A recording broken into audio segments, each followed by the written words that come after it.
Good afternoon. It's great to see everyone. Good to see your faces. And I just want to say a few words of welcome and thank everyone for being here, albeit in somewhat unusual circumstances, although I guess we're all getting used to this. We've held many Fed Listens events over the past 16 months, and it's important to note that these conversations are not just a nice way to talk to people from around the country, although they are that. What they provide, what you provide, is insight that we just can't get anywhere else. You add depth and definition to the flood of data that flows through the Fed every day. You give us perspective on the economic realities that don't show up on a spreadsheet. You help us see those complex sets of data that analyze the American economy through the eyes of the people, businesses, and communities that make up the American economy.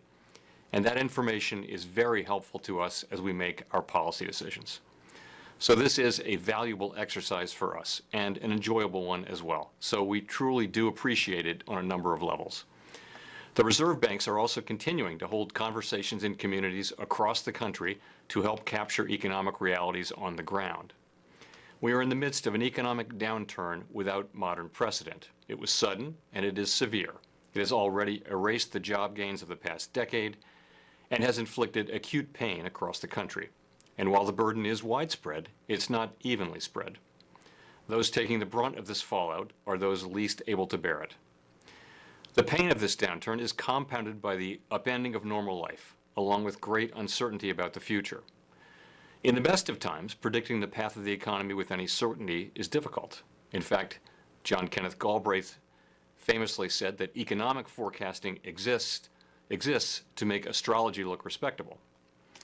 We are now experiencing a whole new level of uncertainty, as questions only the virus can answer complicate the outlook. Policies that address the resumption of economic activity are the province of elected officials at all levels of government in close consultation with public health and medical professionals. But all of us have our own decisions to make as well, and those decisions will depend on public confidence that it's again safe to undertake various activities. From an economic perspective, we hope to learn a lot from your experiences and from what you're hearing from your colleagues, customers, and communities. How they're coping with that uncertainty now, how they're thinking about a future that's harder to plan for, and what matters most as they navigate the path. The feedback we get from our community and business contacts has always been crucial in how we conduct monetary policy. In extraordinary times such as these, it takes on even greater importance. So I want to thank you again for providing that insight, and I very much look forward to our conversation. And with that, I will turn it over to Governor Brainard. Lael, over to you. Well, thank you. So this is the 15th Fed Listens event over 16 months. We have listened to diverse voices from every type of community, every sector, and every district of our country. This rich set of perspectives is helping bring alive for us the importance of the review of our monetary policy strategy, tools, and communication practices led by Vice Chair Rich Clarida. We've heard that maximum employment brings vital benefits. It takes a very long time to arrive in many neighborhoods and is not captured in a single national statistic. We've heard that inflation matters. Households at different life stages and in different places are balancing the cost of living against their earnings, while businesses are balancing wages and other costs against their pricing power. We have heard that access to credit matters and that it's important to use a full range of tools to support the economy. When we embarked on this listening journey, little did we know that our nation would experience the heartache associated with the COVID-19 pandemic, an emergency unprecedented in modern times. Last year, we heard from small businesses that were expanding their workforces and investing in their communities. Today, many of those same businesses are running low on cash reserves and struggling to make rent and payroll, especially those in consumer services such as restaurants and retail. Last year, national unemployment had fallen to its lowest point in over 5 decades. Today, it's surged to levels not seen since the Great Depression. Last year, historically challenged groups were gaining a foothold in the workforce, and employers were investing in training and loosening job eligibility requirements. Today, the fallout from COVID has cruelly hit groups with the thinnest financial cushions hardest. Workers in the lowest quartile of earnings, people of color, low and moderate income communities, and women disproportionately employed in services jobs. So as we think about how the Federal Reserve's tools and presence in communities around the country could best provide stability at this trying time and strong support for the recovery to come, we wanted to turn again to many of the same voices we heard from earlier to learn how the COVID pandemic has affected your communities and what lies ahead. So with that, I want to turn to the panelists. I'm going to ask each of you a question that references what we've heard from you in our interactions before the COVID pandemic to explore what has changed. I would invite my colleagues to jump in with their questions as we go. So we're going to start with Amanda Cage. Amanda Cage is President and CEO of the National Fund for Workforce Solutions, a role she assumed in March 2020 after 8 years at the Chicago Cook Workforce Partnership. The National Fund invests in a national network of 33 communities taking a demand-driven, evidence-based approach to workforce development. Leveraging its local partners, the National Fund shares learning across the network. Amanda, here's a quote from you last October. What we're seeing is huge disparities in what unemployment looks like for neighborhoods, 17.2% in Englewood, 15.7% in Fuller Park, 15.1% in West Englewood. That's the best that they have ever been, and these are the same rates that we considered catastrophic for the national picture at the height of the recession. That was at a time when average unemployment across the country was below 4%. Today, it's 20% overall. How have things changed for residents of neighborhoods in Chicago, such as Englewood and Fuller Park, over the past few months? Amanda, over to you. Thank you for inviting me to be part of this conversation today. So how have things changed for these residents? First of all, they've been hit hardest by the coronavirus. In Chicago, coronavirus cases are concentrated in Black and Latinx communities. Black residents represent 32% of the infection and half of the deaths. Latinx residents, 45% of the infections, and those numbers are rising. The jobs that sustained these neighborhoods disappeared overnight. If you worked for a hotel or a restaurant, you were a child care, home care worker, a security guard, an administrative assistant, your services were no longer needed during shelter in place. And if you were an entrepreneur and had your own small business, it shut down. And if your jobs didn't disappear, they blew up. If you were a truck driver or a warehouse worker or worked at a grocery store, you were working more now than ever and being asked to do more, to work more hours under riskier conditions. So these workers are really facing a difficult equation, risking their physical health or making ends meet. And this isn't a hypothetical question for these folks. If you live in a Black neighborhood in Chicago, you know of somebody who has died from coronavirus. You know scores of people who have been infected. And this question is weighing very heavily on the families in these neighborhoods. When I spoke last October, we were experiencing the longest economic expansion and the lowest unemployment rate in 50 years. And the problem that we were focused on was shared prosperity. How could we use this tight labor market to chip away at persistent racial inequities? How could we bring people back into the labor market who had been excluded? We were working with employers who were desperate to recruit and train and retain workers, and we were helping them figure out how to improve the quality of their jobs so they could be more attractive. On March 1st, I walked into a new position as the CEO of the National Fund for Workforce Solutions to work on these issues on a national scale. 2 weeks into my tenure, the world turned upside down. Now I work with communities across the country who are just trying to respond to the crisis. The National Fund has collaboratives through United Ways, the community foundations, workforce boards, and chambers of commerce, and we're trying to address the immediate needs. We're helping millions of people as they stand in a virtual line for unemployment.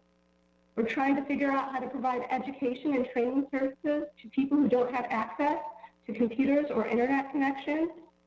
And we're trying to rapidly deploy laid-off workers because there are companies who are still hiring. I just want to close by talking about this 20% unemployment figure. I keep hearing the same refrain, not since the Depression era, not since the 1930s, but we have a modern day image of what 20% unemployment looks like. It looks like Inglewood on the south side of Chicago. It looks like our most, our communities that are experiencing the most distress in our urban neighborhoods and our rural towns. And I think that as a country, we don't have a sense of what 20% unemployment looks like for the rest of us, even if it is short-lived.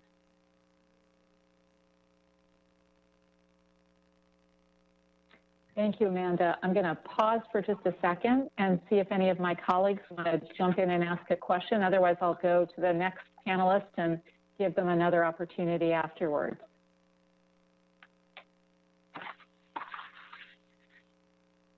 All right.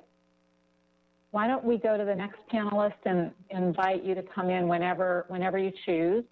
So next, I want to turn to Pat Yakovich, who we commonly refer to as Duke, who is a former firefighter and the president of the Greater Kansas City AFL-CIO, which advocates for workers at all levels of the economic spectrum, from the players for the Super Bowl champions, the Kansas City Chiefs, to the men and women who maintain and clean the stadium. So Duke, last June, you reported that one of the really great things about the good jobs market is that it was providing the most vulnerable people in Kansas City with a foothold in the workforce. But you also talked about preparing for a downturn. Here's your quote: "If the last people you hire are the people you've determined are not your first choice, they're going to be the first ones gone. So let's make sure we've got something in place where we will offer them some ability to move to part-time or some opportunity to train for something else to stay in the workforce. But once you lose them, it's extremely difficult to get them back." Since that time, because of COVID, we've seen layoffs in some sectors skyrocket and rising concerns about health and safety in other industries. What worries you most about how workers, and particularly vulnerable workers, are doing? Well, thank you, Governor Brainard. I really appreciate that. So the biggest worry for me is that some of the most vulnerable will lose hope. Hope is another very important intangible that has an impact on the economy. I mean, I kind of look at it as kind of like consumer confidence, but probably a lot harder to measure. Because the people without the education or skills to be considered for a job, or the people who made a mistake and possibly had a criminal record, they were knocked out of contention for employment. Those people were getting jobs. They had the ability to make the future brighter. And we saw a movement in the right direction for women and people of color. And now far too many of them are once again out of the workforce. And we all hope it's just for a little bit longer until everybody's back and everybody makes it out and survives and is on the other side of this. But that just might not be the case. And it's really scary. You know, the stimulus checks and the increases in unemployment have worked very well to keep families solvent. But it's going to end soon. And so here's the big question we're struggling with. What's going to last longer, the money or the virus? Will we be back at work with paychecks when the unemployment payments end? And if not, how big is that gap going to be? Because a lot of people don't have the resources to be able to cover that gap for very long. So many people are living paycheck to paycheck. There's a real fear we'll see more homelessness when this is all over. You know, on 60 Minutes, Chairman Powell said that when people are out of a job for long periods of time, their skills atrophy and they lose contact with the workforce, and that longer and deeper recessions do damage people's careers. And it's very true.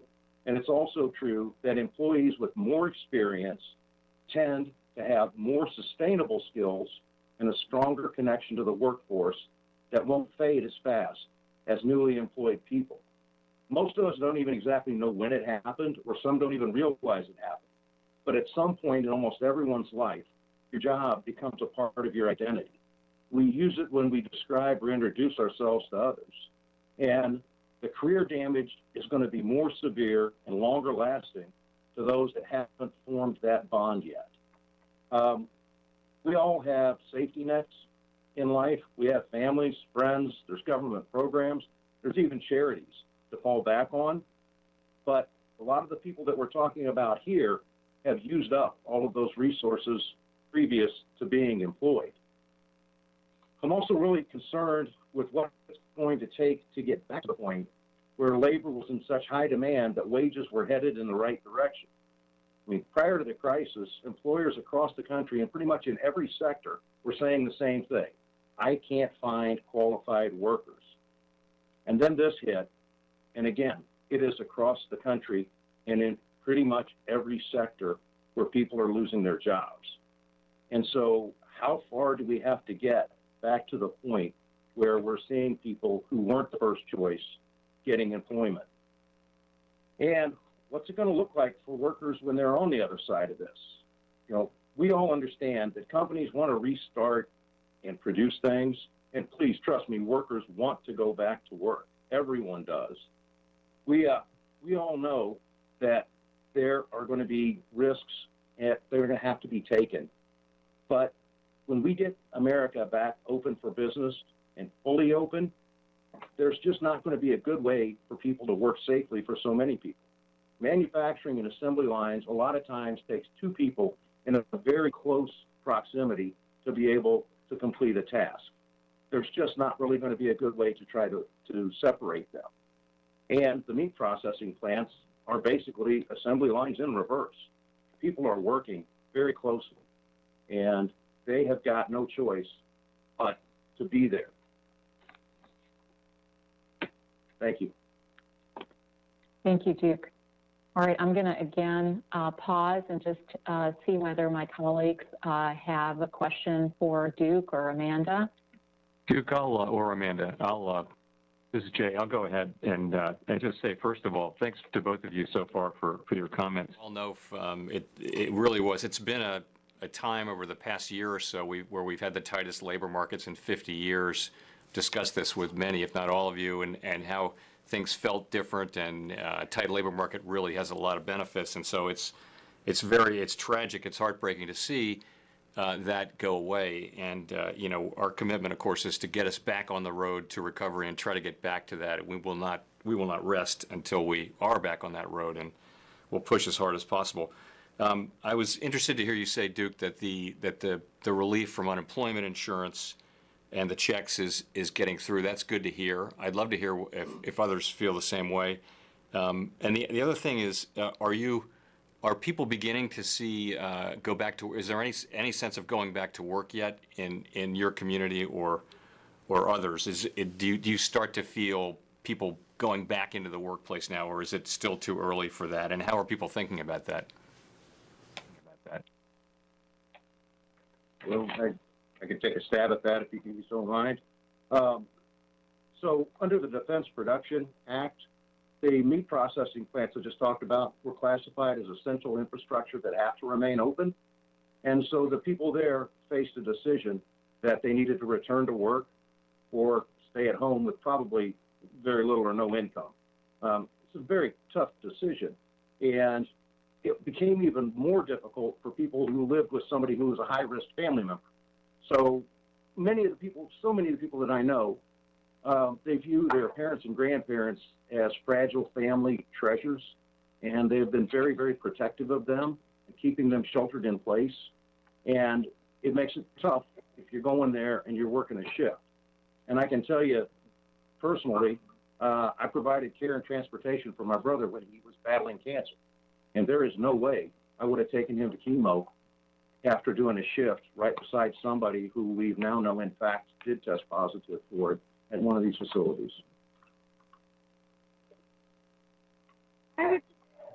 I would just add, I think originally many of us thought businesses would just close down and reopen. And in particular, in certain industries, we are just seeing that those industries are shifting in a way that we didn't anticipate. I think hospitality and healthcare in particular, who hire a lot of folks, who we care about and who we're talking about. They've just changed in fundamental ways. And I think healthcare and hospitality were these industries that we thought were sort of sacred and protected from a lot of the other forces in the economy that we've worried about in the past. And we're just seeing that that's not true.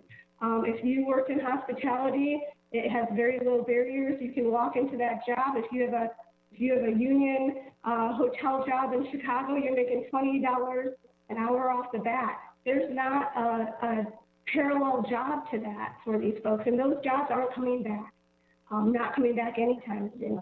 Healthcare, which we thought was sacred, we're seeing layoffs. We're seeing people who are disconnected to these two industries that were experiencing growth before. So I don't think we're seeing the people being reemployed like we thought we would see even 3 weeks ago. Thank you, Amanda. Thank you. So let me continue on, and then again, invite my colleagues to come back in after we've heard some more of the panelists. So now I want to turn to Juan Delgado, who is Chancellor of the City Colleges of Chicago, and Juan has focused his career on improving education and economic opportunities for residents in low-income communities. As Chancellor, he oversees Chicago's community college system, working to put more than 70,000 students across 7 colleges on the path to upward mobility. Juan, at our conference last June, you said that your students at the City Colleges of Chicago, who are largely African American and Latinx, were benefiting from apprenticeship programs with local businesses and from having pathways to entry-level jobs that might historically have gone only to students with 4-year degrees. These apprenticeship programs had been created in response to difficulties locating employees in what was then a very tight labor market. What's the state of these apprenticeship programs today? Do your students see the pandemic as a surmountable setback, or are they worried about lasting effects on their ability to get ahead? Well, again, thank you for the invitation. Can you hear me well? Yes. Very good.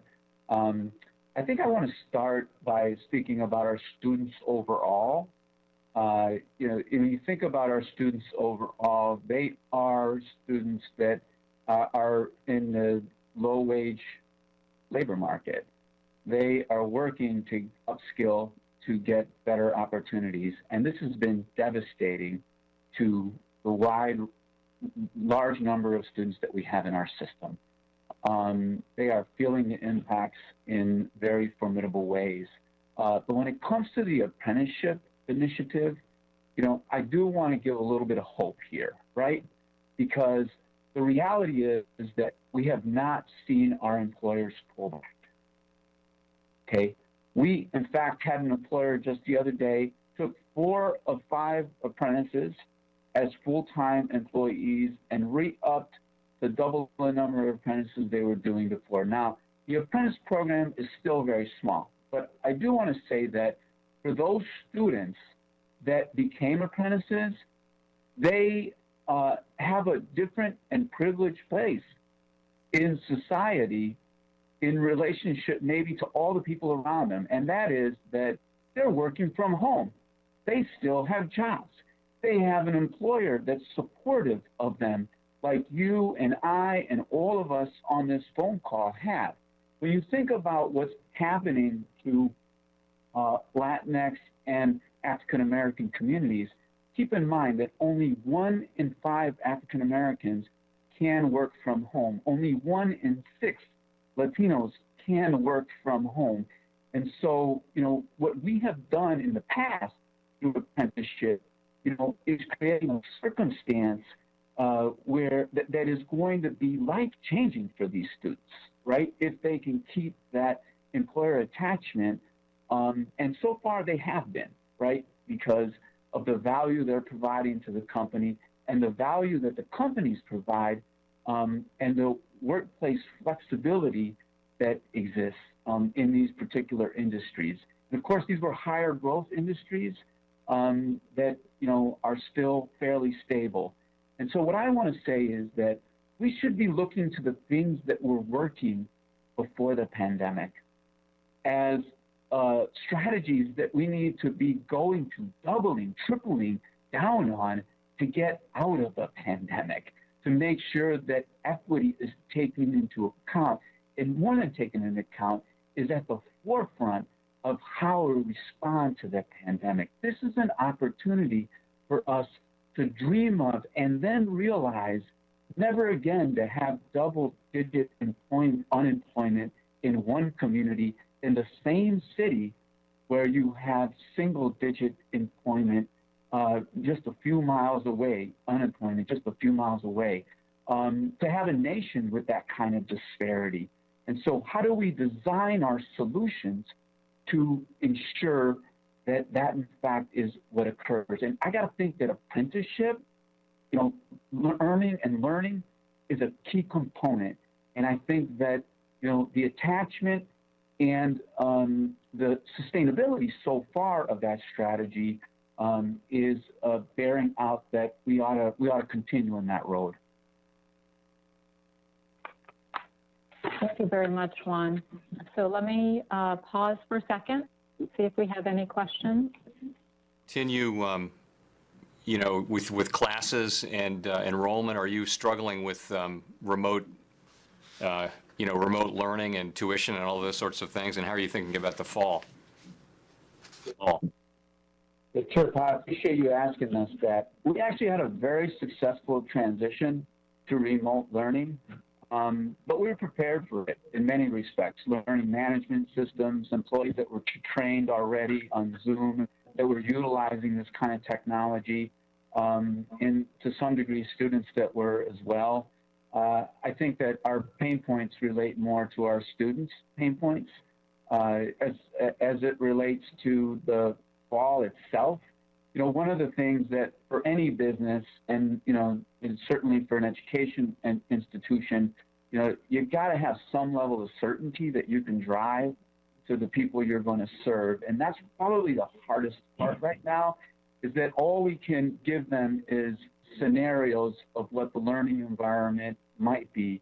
And the good news is they've had some exposure and some experience with the remote capability and the remote platform, albeit forced upon them. I don't know how many are going to choose that platform, right, voluntarily because of health and safety reasons. How many will choose to come to campus? Should we be able to come to campus? And we are certainly preparing for that.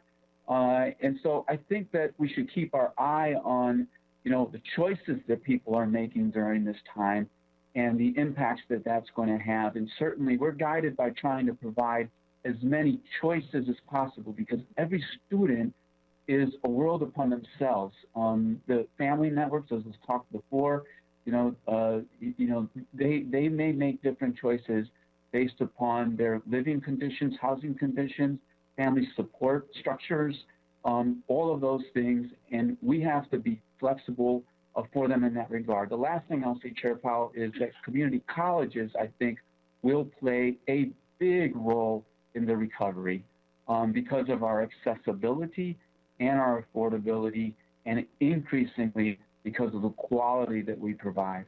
Valuable thing you're providing them. Do you expect that most of them, at least, will be able to continue with this in the current environment with the education they're getting from you? We are doing everything we can to support them. We do know that greater financial supports are going to be necessary, because they are these workers that have lost their jobs, and certainly some of them have gotten checks, and some of them got emergency relief from us as well through the CARES Act. But we're going to have to find ways to support those students, and we're raising philanthropic resources. For instance, we've raised nearly $3 million in the last 3 weeks to actually help pay for tuition, and looking at other mechanisms to have retention high. Thank you. Thank you. All right, so let me now turn to Darren Williams.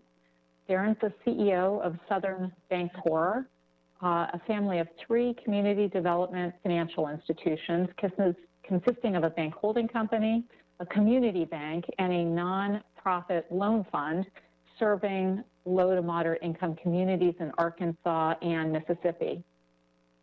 Offering financial products and financial development services focused on helping families build wealth and increase economic mobility, Southern Bancorp is a certified B Corp and member of the Global Alliance for Banking on Values. It has $1.5 billion in assets and 400 employees, serving 65,000 customers. Darren, a few years ago, you introduced me to Vernitha Jackson, one of your customers in Helena, Arkansas, who had gotten her first mortgage at the age of 63. We visited towns in the Mississippi Delta that have had a hard time retaining bank branches. Mission-oriented banks and CDFIs are truly financial first responders. Can you give us a sense of how low and moderate income communities in the Mississippi Delta are getting access to PPP loans and the recovery rebates that were included in the CARES Act, and how those communities are weathering the COVID crisis? Thank you, Governor Brainard, and to you and Chairman Powell and distinguished members of the Federal Reserve Board. We appreciate you including Southern Bancorp as a part of this important discussion. Governor Brainard, in anticipation of your question, I reached out to Vernitha Jackson on yesterday, and she still remembers the meeting, and she told me to tell you hello. She wanted you to know that she's still enjoying her home, that she's worked diligently on the yard. She wished I could send you a picture, but she wants you to know that she's doing well and building her wealth through home ownership, and very, very proud of her. Unfortunately for her, she's not impacted directly by COVID. Her job is still safe with the school district, and she has a beautiful home to come to home to every day. Now, with regard to the Paycheck Protection Program, recognizing the importance of the loan proceeds in this Paycheck Protection Program, Southern, we aggressively reached out to our customers when the Paycheck Protection Program first rolled out. We recognized that those proceeds would be the lifeline for the communities that we serve in the Arkansas Mississippi Delta. And so on the very first day the program opened, on April 3rd, we actually processed and funded our very first loan. When many larger banks were kind of stumbled out of the gate and did not really know how to access the program, proud to say that as of yesterday, we've done over 1,225 PPP loans for over $110 million. And I can assure you that the loans that we've done have really reached the smallest of small businesses. In fact, in the first round, where we saw some of the larger small businesses, our average loan size is only $147,000. But in the second round, that average loan size has gone down to about $44,000. I will say over the last 300 or so PPP loans that we've done, the average loan size is about $15,000. And in fact, in the first round, we did 553 PPP loans. 75% of those loans in round one went to businesses with 25 or fewer employees. We're seeing many, many more sole proprietors and independent contractors, and so the average loan size continues to come down. And over the last week, we've been averaging about 10 loans per day coming through our channels, through our 48 locations, through our communities. And so we think that we and other CDFIs across the country are really helping to reach some of the smallest of small businesses, and we really applaud Congress and the administration for having the foresight to carve out in round two a small amount of resources that went directly to the small business through CDFIs and through small community banks. And I might note that the $30 billion that was carved out for CDFIs and small community banks actually was exhausted in 1.5 days. So you can see there's a rich demand for the Paycheck Protection Program. And I guess I might also point out that in Phillips County, Governor Brainard, where you visited Ms. Jackson, we actually did 125 PPP loans for about $7.6 million. That's a county of less than 12,000 people.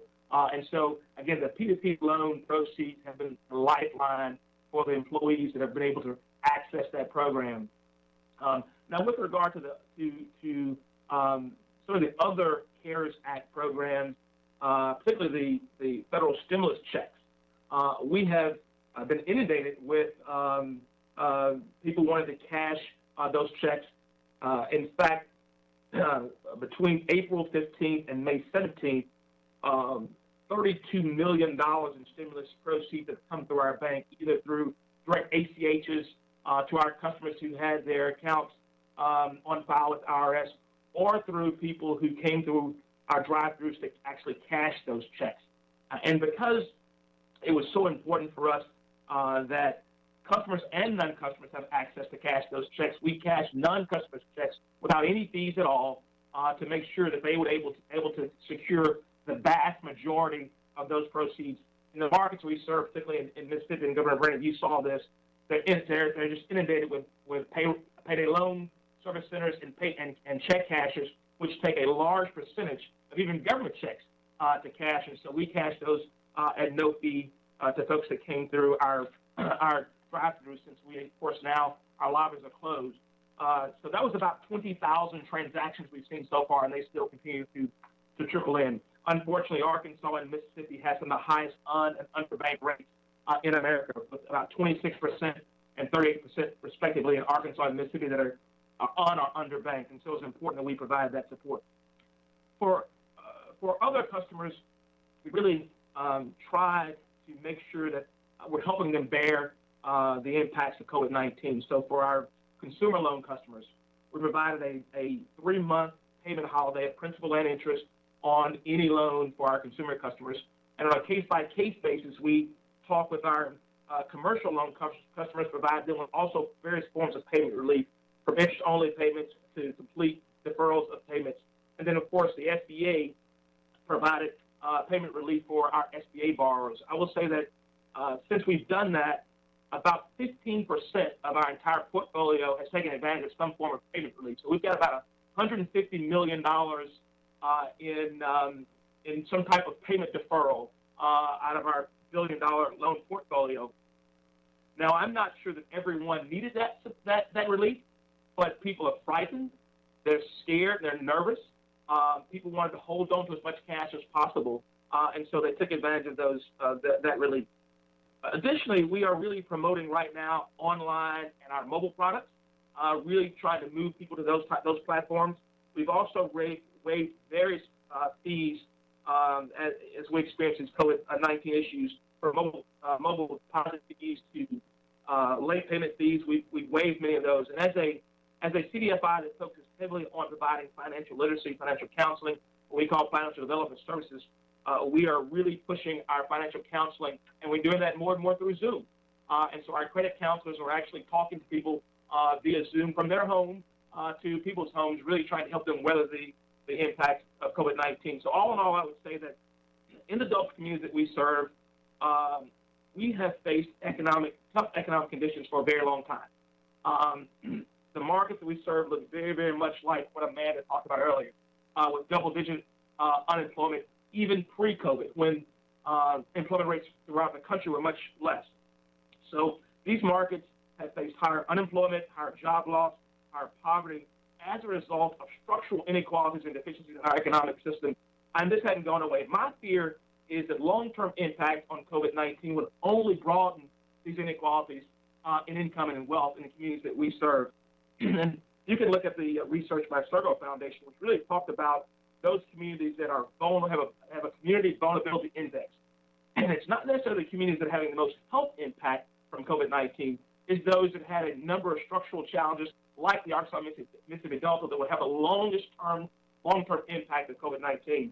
In fact, the FEMA disaster studies show that 40% of the businesses that are affected by a disaster never return, and of those 6% that do return, about 1/3 don't last 2 years after the disaster. So we're concerned about the impact. We're resilient.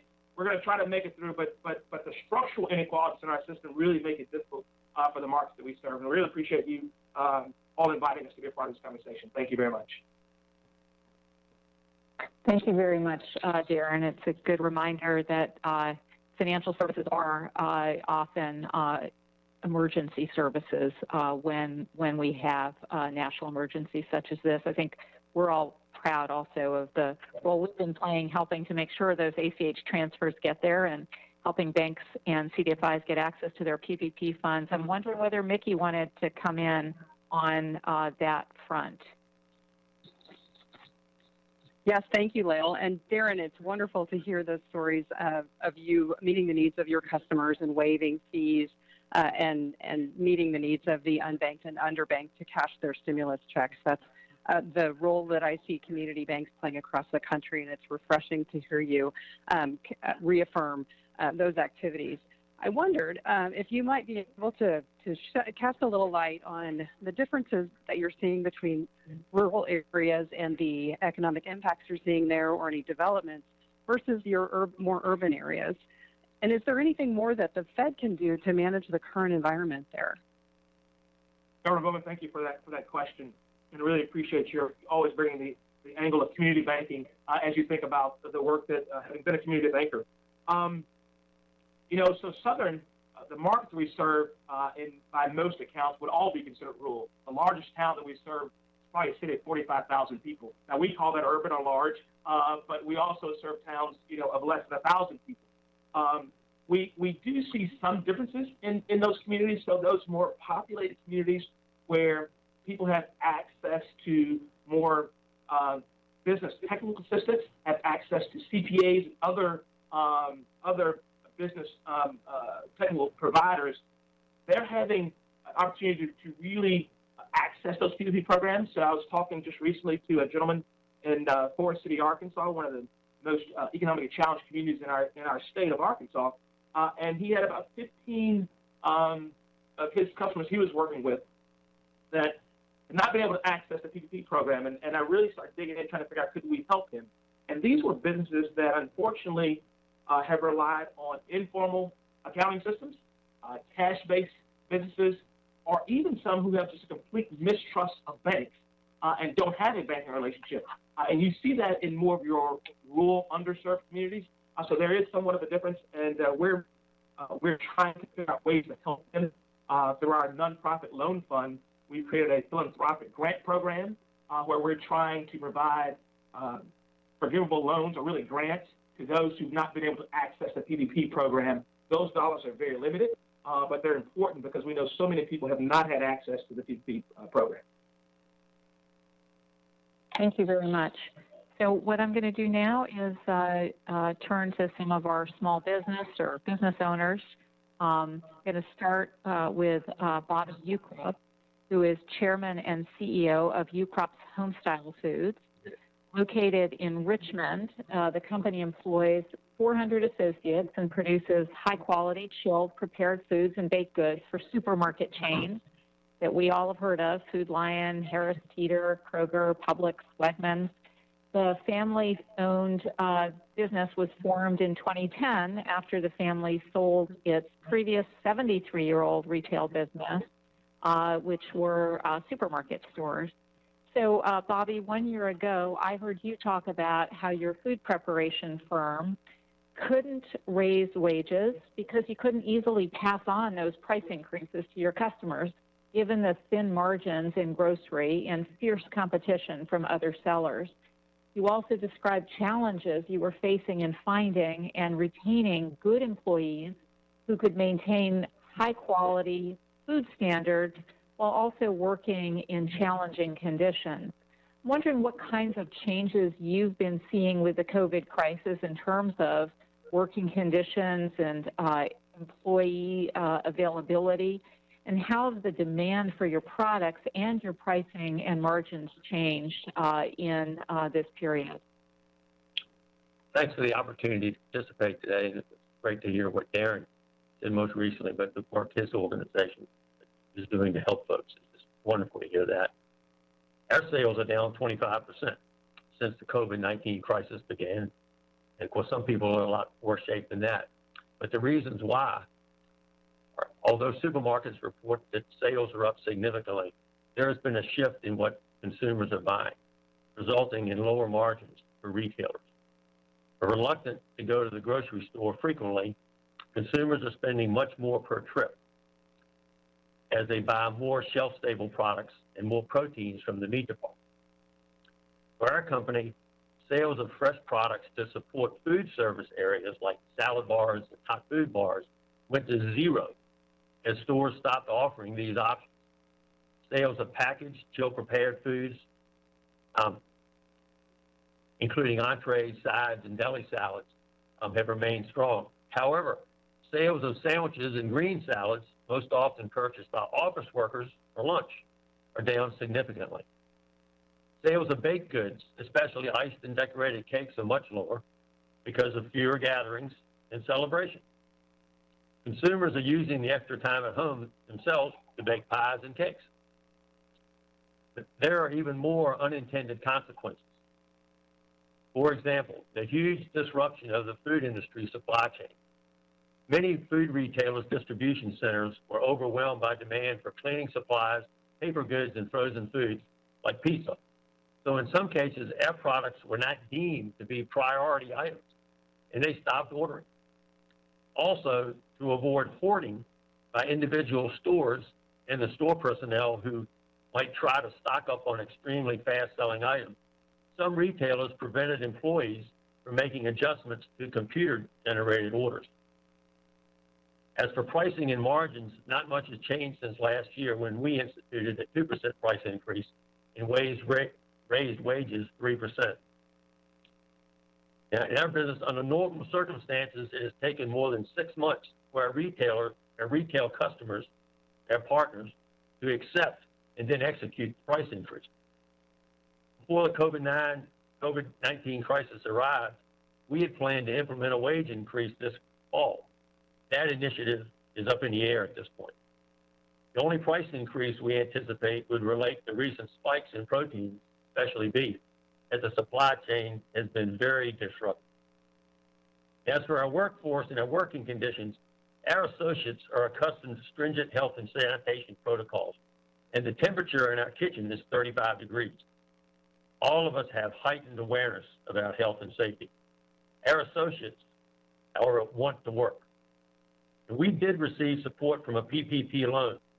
That loan was very timely as it enabled us to keep everyone on the payroll when sales were significantly down and much uncertainty was present. We applied for the PPP loan to Atlantic Union Bank, the largest community bank in Virginia, on the first day. Pleased to report that within a week we had the money. And that gave us confidence in our decision to keep all of our associates on the payroll. Frankly, I was amazed how quickly the delivery system worked. Numerous business friends and area organizations had similar experiences because of their relationships with locally controlled banks. For Ucross Homestyle Foods, that PPP loan is a bridge to the summer when we anticipate somewhat of a sales rebound. Unfortunately, many smaller businesses did not have a personal relationship with a bank or even a bank. Some may have known only a teller, and others had no connectivity. These businesses really, really need help. And back to our wonderful associates. Our absenteeism rate has not changed. One reason our associates come to work is they need a stable paycheck because many also work part-time jobs. And a good number of those jobs no longer exist, as been mentioned earlier.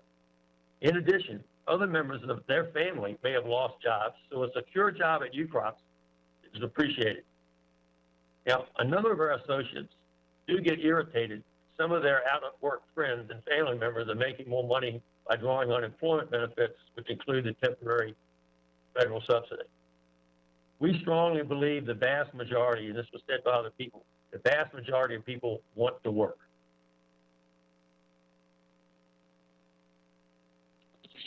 Thank you very much, Bobby, for that update.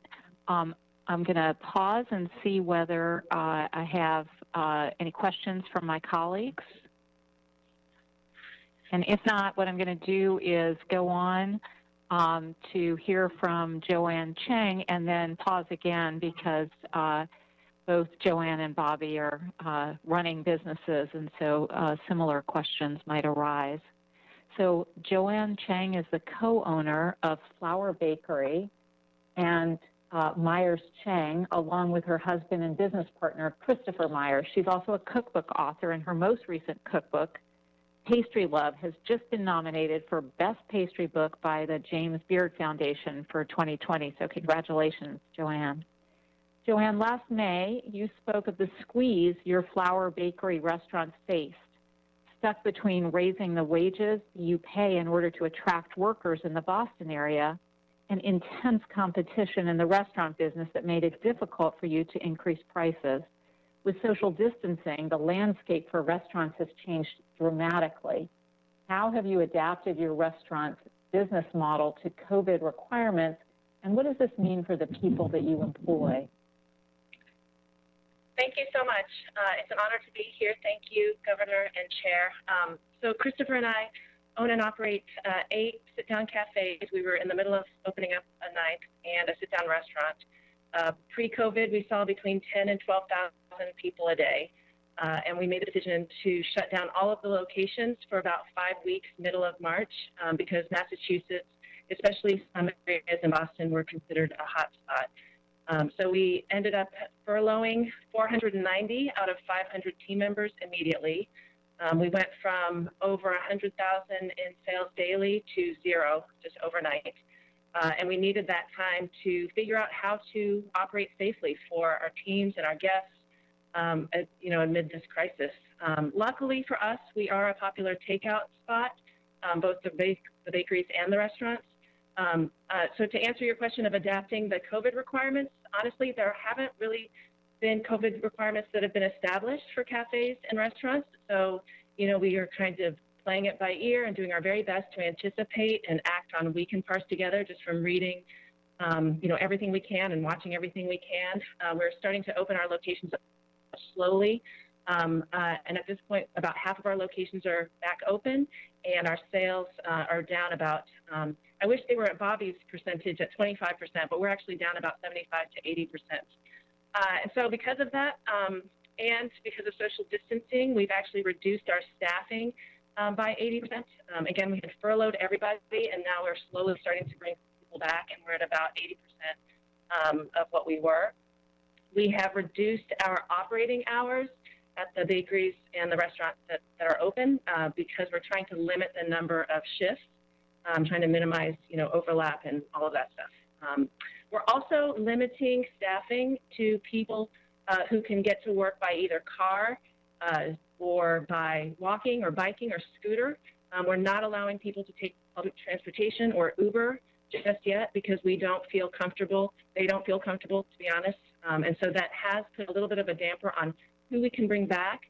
But we have actually changed a little bit and started a driving department. And so we've rented a couple vans, and we are physically picking people up, going to subway stops where they used to take the T into work, and now we're acting as the T.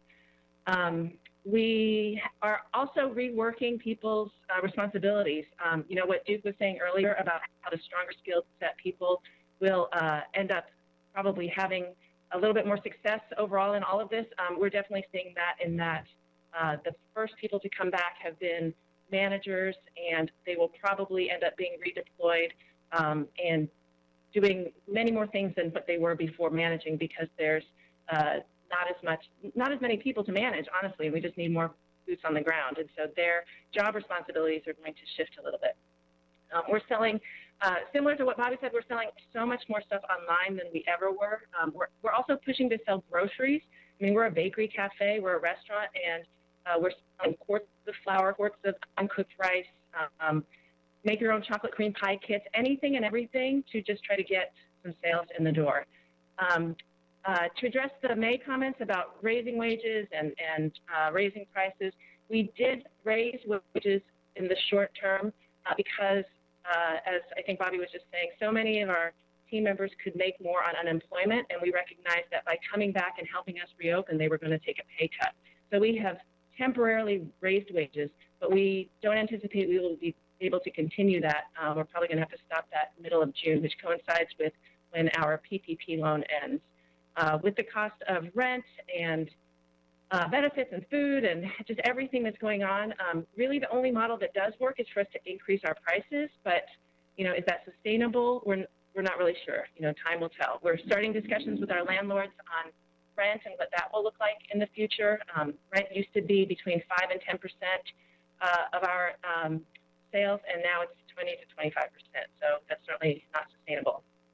In terms of what this means for the people that we employed, for the ones who are currently working, they are all honestly wondering if they should be, because they they think maybe they should go back on unemployment where they will continue to get some assistance. But they are, I think, again, sort of like Bobby's team, they are recognizing that they're a part of trying to help the economy kind of get back on track and to help our company get back on track. Many of our staff members are students working part-time, counter-help baristas, and many of them just went home. Boston is a huge college town, and as soon as all of the universities shut down, they all went home. And then, honestly, for the people who are now currently working, tend to be the people who were not able to apply for benefits. They were the first ones to raise their hands and saying, we want to come back in any way possible. They don't have any safety net. They rely 100% on their jobs to pay for food and rent. So these are the people who want to come back now. So we're doing our best to employ as many of them as we can, and we're pushing to increase our sales volume so that we can, continue to bring back as many as possible.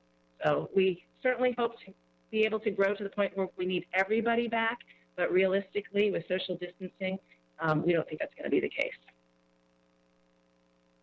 Thank you, Joanne. So questions for Joanne or Bobby?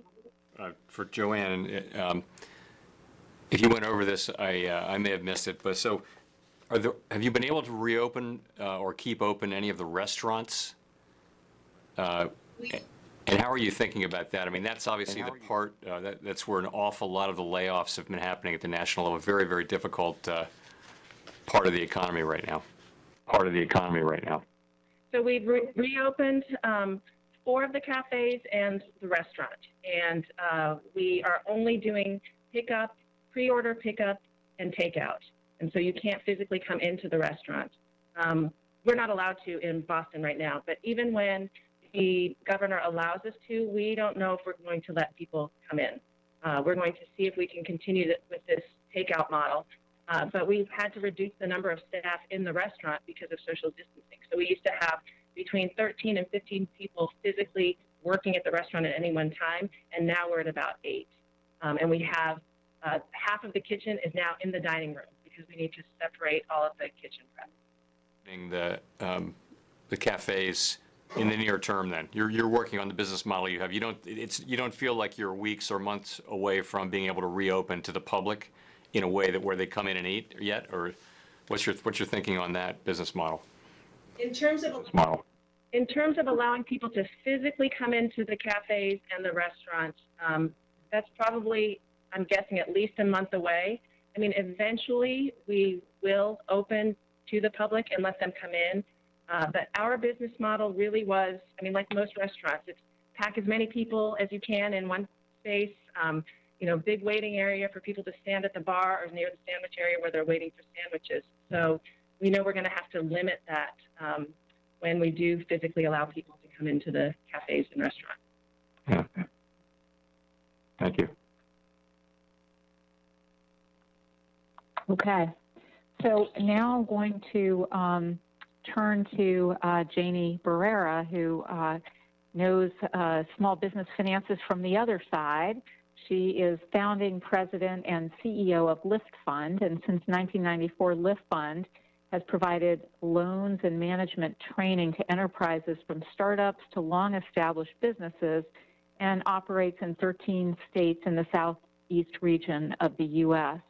Lift Fund has dispersed more than 21,000 loans, totaling more than $300 million to unbanked and underbanked small businesses with a 94% repayment rate. So, Janie, at our conference last June, you talked about the small business borrowers your CDFI is serving in the Colonias, in the Delta, in other areas in the Southeast, and you emphasized that with FICO scores of around 580, and here I'm quoting from you, the interest rate is not the most important thing to our borrower, it is access to capital. With COVID having especially devastating impacts on the finances of small businesses, what are you seeing with your borrowers? How much can they fall back on cash reserves or family and friends to stay current on their payments? How is that affecting their own incomes and their ability to retain their employees? And how accessible is the PPP program for them and for you? Thank you, Governor Brainard, and thank you for the opportunity to share this information. Access to capital is still the most important need for our small business owners. In the 26 years that I've been president and CEO of Lift Fund, I've never seen a greater need in our communities. Lift Fund's headquarters is located in San Antonio. You may have seen an image that was put out on national television recently about the lineup of cars at the food bank because of the city of San Antonio has a poverty rate of about 25%. And so there are many people without jobs. And so if you think about the portfolio in not only San Antonio, but across our footprint, it's mostly, service businesses and restaurants and gyms. And so these businesses have been devastated. So what Lift Fund did, first of all, was that we gave 4 months of deferred payments to the business owners in our portfolio. And then we began working with municipalities and offering grants and small loans to businesses with less than 10 employees and annual revenues of less than $1 million. The loans are up to $25,000 at 0% interest, and there are no payments for 4 months. We started making these loans in late March. Lift Fund is mostly a micro lender. Annually, we make about 1,000 loans dispersing between $25 and $30 million. In the last 2 months, we have made over 800 loans totaling more than $25 million. This includes the PPP and COVID-related loans only. In the PPP portfolio, we have 539 loans. The average loan size is about $30,000.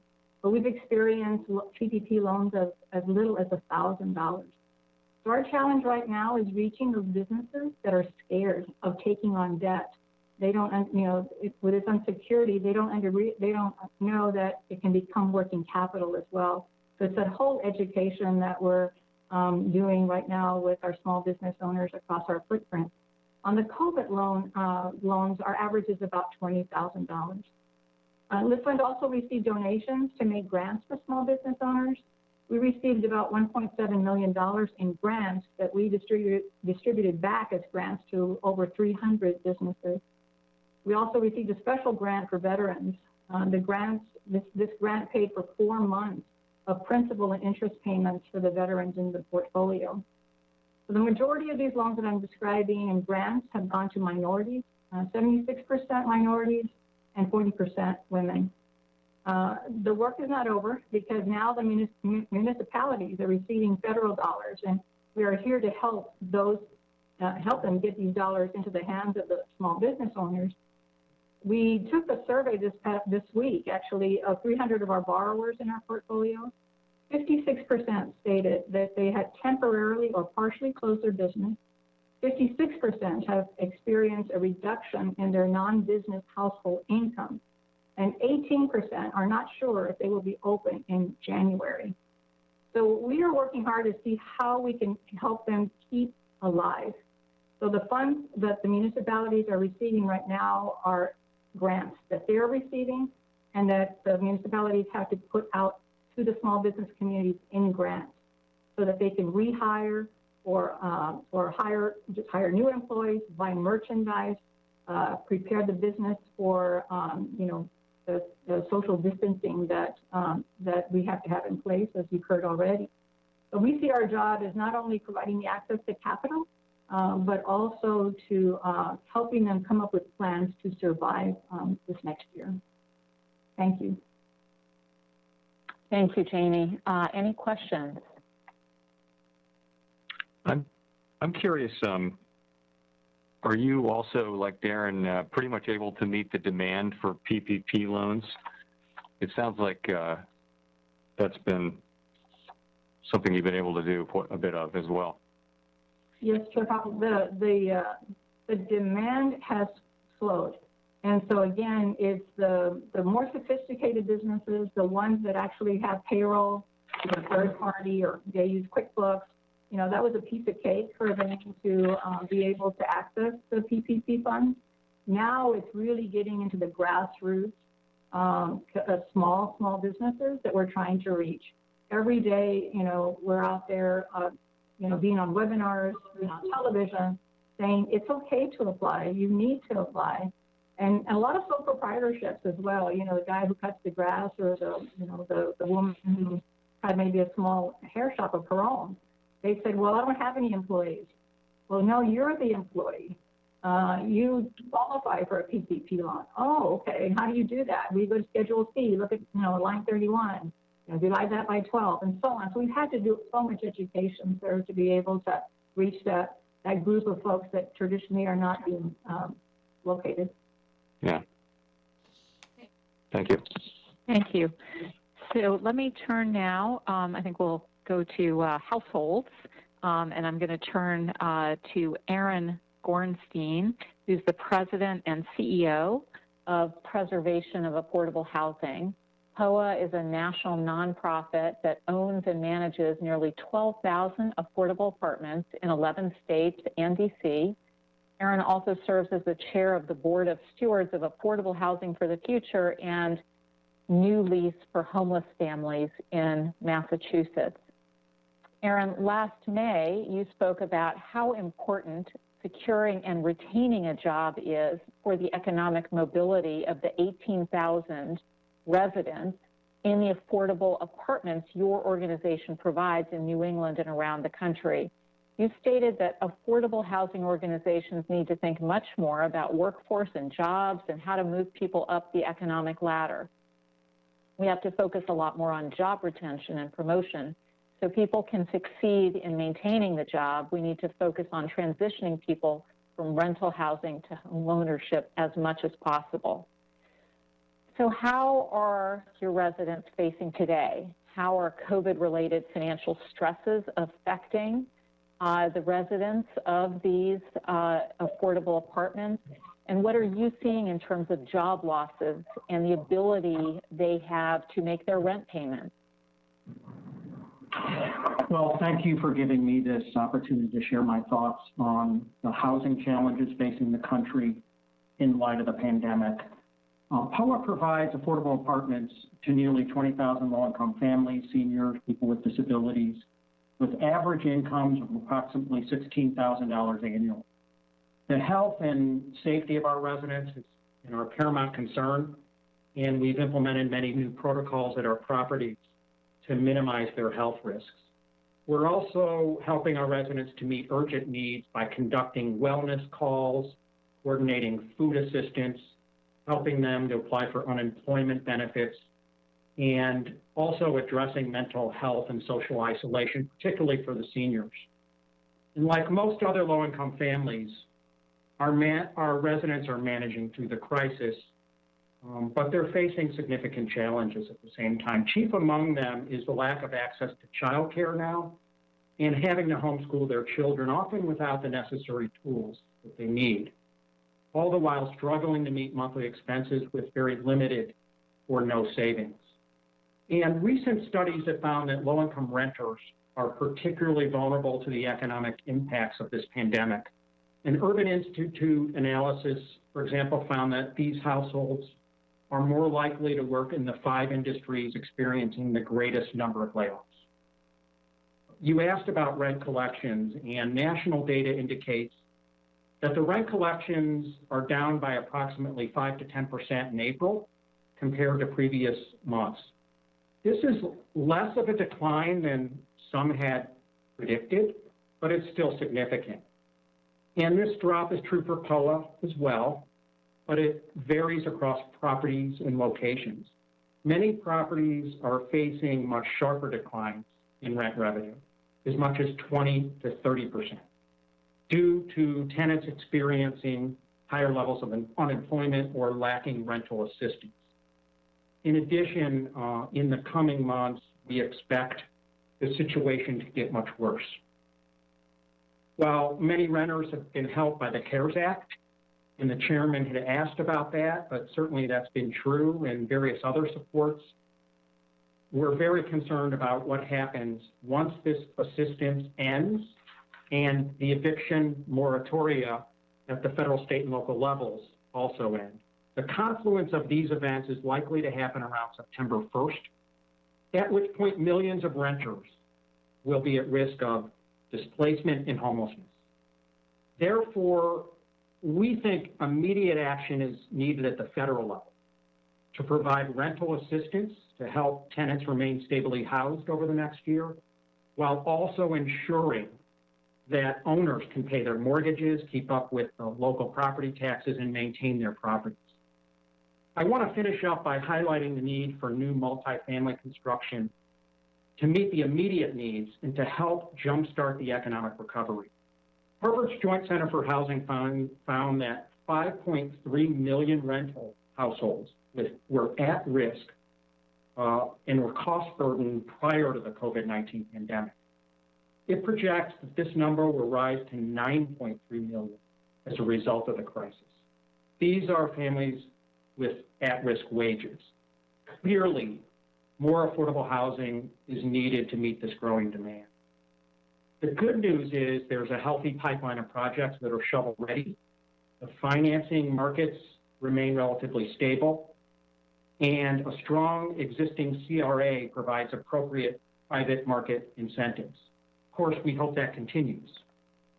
However, there are funding gaps in construction budgets because of at least two factors: an increased cost to comply with COVID-19 construction standards, and I think more importantly, a drop in the 4% housing tax credit rate to 3.07%, the lowest on record. Compounding the problem is a reduction in housing resources from state and local governments, which are facing enormous budget deficits, as you know. Fortunately, there's a simple, quick solution. Congress could pass a minimum 4% housing credit rate. This was done, as you probably know, for the 9% tax credit rate several years ago. Doing so, along with increasing capital grant programs, would greatly expand affordable housing opportunities for the millions of low-income families and seniors who will desperately need it in the coming months. Thank you for the opportunity to comment. Well, thank you, Aaron, and I'm glad you reminded us of what a vital role CRA plays in all of these activities. I am going to pause just for a second to see if any of my colleagues have a question, and then we'll go on to our final panelist. Question on, you mentioned at the end support from state and local governments. Is that a big factor in these markets for affordable housing? Very much so. And any developer trying to do affordable housing, whether you're preserving existing units or building new construction, you're tapping into state and local government funding, what we call soft funds or gap funding. And you're putting that together with the low-income housing tax credit resources at the federal level. So it takes a real partnership between all three levels of government and the private sector to get housing built. And when you pull the rug out from any of those, it's going to affect the ability of affordable housing developers to move forward and create more homes. Thank you. All right. And we're going to wrap up focusing on one of the segments that has been disproportionately affected by this crisis. As we turn to Nancy Lamond, who is AARP's Executive Vice President and Chief Advocacy and Engagement Officer. At AARP, she oversees government relations, advocacy campaigns, and public education programs. In the financial security area, Nancy leads efforts to strengthen Social Security and promote retirement savings initiatives, as well as programs that deliver unbiased tools and information to help people make effective financial decisions. So Nancy, last October, you spoke of the tremendous economic anxiety of older Americans who you said were already beginning to get more worried about the economy. How are older Americans feeling today, and how are they coping with the combination of the COVID crisis and the sharp economic downturn we're facing? Well, Governor Brainard, Chair Powell, and other members of the Federal Reserve, thank you for having me, and thank you. I've learned a lot listening to other panelists. Well, you're right. In October, in a very good economy, I commented how older Americans were beginning to get nervous about the economy, and I think probably without saying too much more, I can say they're even more nervous now. And AARP, as many of you know, is an organization, people over the age of 50. We have 38 million members. And during this period, we've done a lot of outreach to them. We do polling all the time. We do telethon halls every week. Typically 80 to 100,000 people are phoning in, sending us questions, and also our call center. So we feel as if we have a pretty good sense of what's going on. But of course, we can always do more, both to understand and also try to respond to some of the fears. I would say overall, the key thing is older Americans are very, very focused on the health aspects of the pandemic. I'm sure that doesn't surprise you. They are the most worried about themselves, but their anxiety isn't just for themselves. It's for their kids and their grandkids. They are, I should say, this is consistent in terms of some of the economic data I'll mention later, older women are much more worried than older men. And on almost every poll we do, every scale, women are about 10 or 12 points more anxious about both healthcare and the economy. They are taking precautions. If you look at any kind of indicators of self-distancing, listening to information, older Americans are glued to their TV sets. They are online, they are reading more local information, and they're very focused on what public health officials have to say, very interested in kind of healthcare information. I joke all the time that if you ask an older person who their favorite individual in the world is, it's their grandchild, but the second most favorite person is their doctor. And it may even be a little more even right now. So as we go ahead, there's one important kind of poll figure survey that we're looking at, and that's kind of level of worry about lifting restrictions too early. And as recently as a couple of weeks ago, 3/4 of people over the age of 65 and 2/3 of people 50 to 64 say they were very, very worried about opening up too quickly, the virus spreading, and then people having to go back in. And we all look at a lot of indicators of consumer confidence, but I'm watching this one very carefully because I think people's comfort level about going back out. Remember, older Americans, half of them are financially very challenged. The other half do have disposable income. They travel, they're moviegoers, they're restaurant goers. And so I think we're all going to want to watch how comfortable they feel about opening up in light of what they're hearing about health concerns. Now, moving on to financial matters, which obviously are front and center for them as well.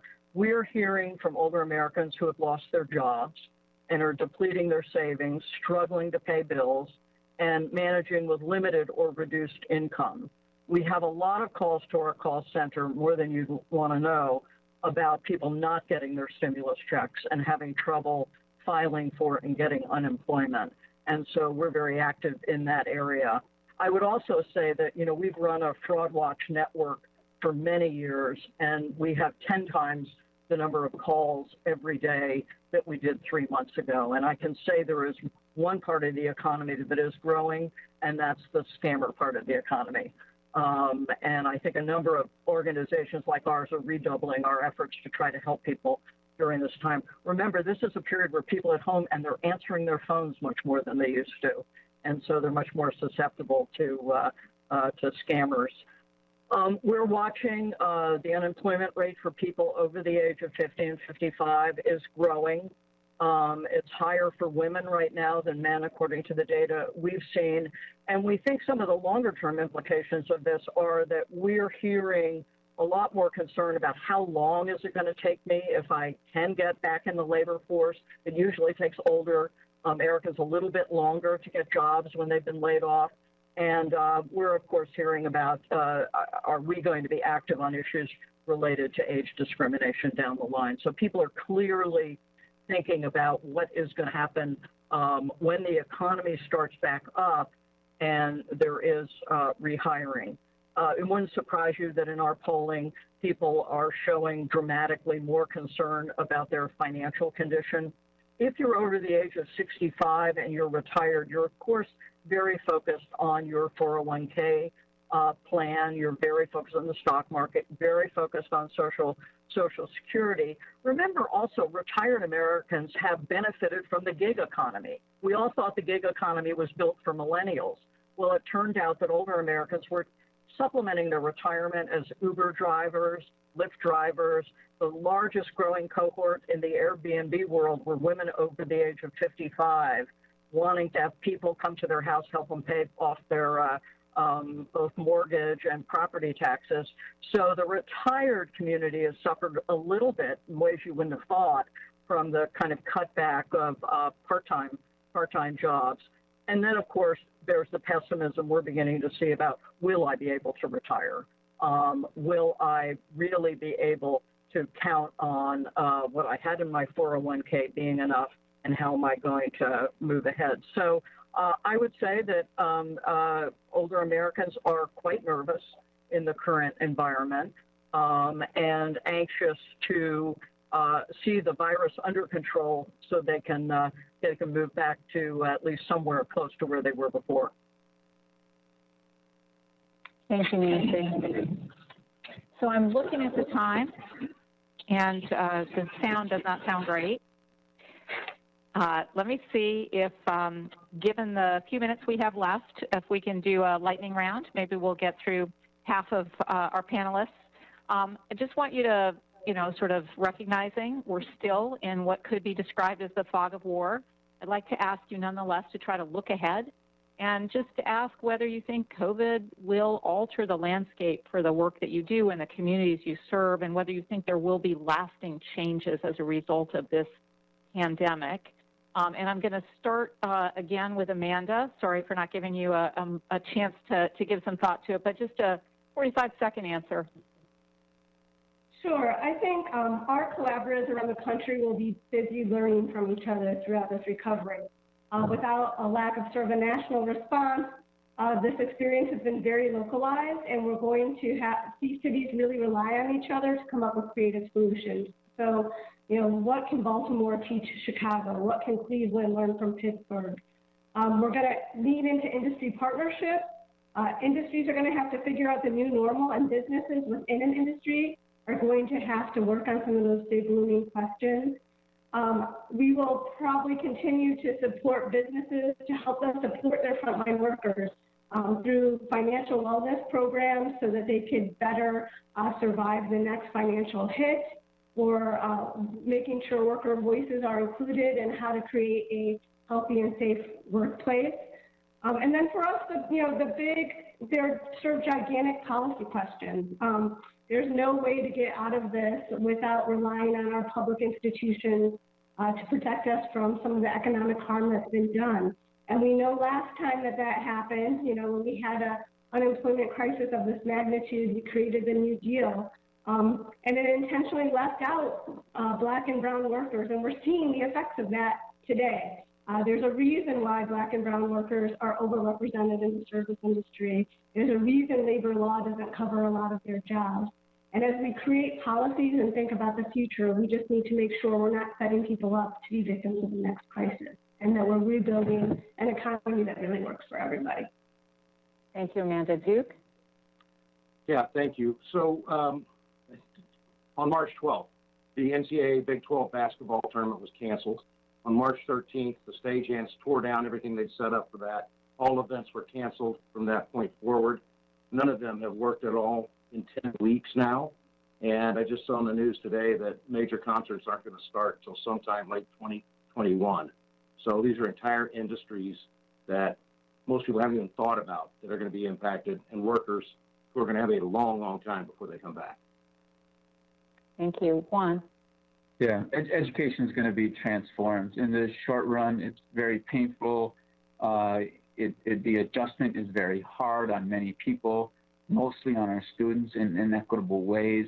But I think there might be some opportunity points. We're learning the importance of households and families and parents in a way that we should have known from the very beginning and appreciated and tapped in greater ways. And so there's a depth to the relationships with families. There's a connection between teachers and parents that is greater and deeper than ever before. So I think if education takes advantage of the opportunity from the perspective of what are the positive things that we've come from this, although, you know, the pain is very great. And so my concern is that we won't be able to, you know, sift through the pain in order to see the opportunity. But it's going to be transformed. That's my prediction. Thank you. Darren. Governor Brainard, I couldn't agree more with some of the things that Amanda said. We're really concerned about the structural inequalities that exist in the current system and how they may be exacerbated through this. If this continues to last and the economy doesn't fully open, clearly we're going to be concerned about our asset quality. And that's something that we're going to be taking a very, very close look at. If consumers are not spending, then folks that pay mortgage and pay rents and things will have difficulty. The one thing I would say is that's directly related to the work of the Federal Reserve, the Main Street Relending Program that you guys have worked on. I applaud you for for lowering the size limit from $1 million to half $500,000. I would say that the 4-year term is still problematic for some of our borrowers. That's probably too quick of an amortization period for them to still make effective cash flow. And then I would say as we continue, I do think we're going to continue to reimagine what banking looks like.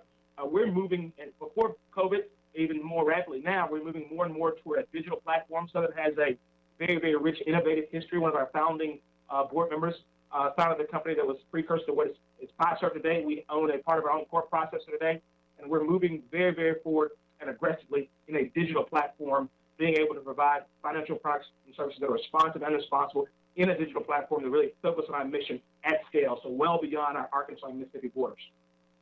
Thank you. Bobby. 31 years ago, and people were starting to have kind of what we would call a time-starved world, where people didn't have time to get the kids to practices, to go to evening meetings, because parents are working outside the home, no time to cook, and people are asking, what's for dinner tonight? And so with what's happened is a lot of people spend a lot more time at home. One of the questions is, with the social distancing issues before us, how quickly are people going to move back to this time-starved world? And what impact will that continue to have on their buying habits, especially for food? Thinking about what kind of consumer confidence will there be to go back to salad bars, to hot bars, to other situations where they're not sure of. And so somehow, hopefully we can all work together, and these things will not take as long as we might think it might, but it's going to be a challenge. All right. I am actually going to hand it back to Chair Powell at this juncture because we are in the last 3 minutes. Thank you so much to all of you. It's wonderful to hear from you, and in these very challenging circumstances. You know, we did have a tantalizingly good situation just a few months ago with a tight labor market, and we were hearing as what some of you said today, which is that opportunities were coming to low and moderate income communities that hadn't been seen in a long, long time. And so this is a hard, hard blow. There's no question about it. But I would say, as a group, you guys are all about hope. You know, you're about lighting a candle, although I'd say we're also cursing the darkness a little bit, and appropriately so here. So, you know, looking forward, I do think it's important and we say this to ourselves too, we've got to keep it in context. You know, the economy will recover. It will take time. But the main thing is we've got to get on fairly soon. We're going to be on the road to recovery and making progress and moving back toward where we were. We're going to get there. It may actually not take as long as it feels like it will take now. I think, you know, all of us need to work together as I guess Bobby said, you know, we got to help each other through this. Somebody said that. We got to help each other through this, and that's what we're going to do. So you'll always have our support. We really appreciate the engagement with you, and thank you so much for being here today.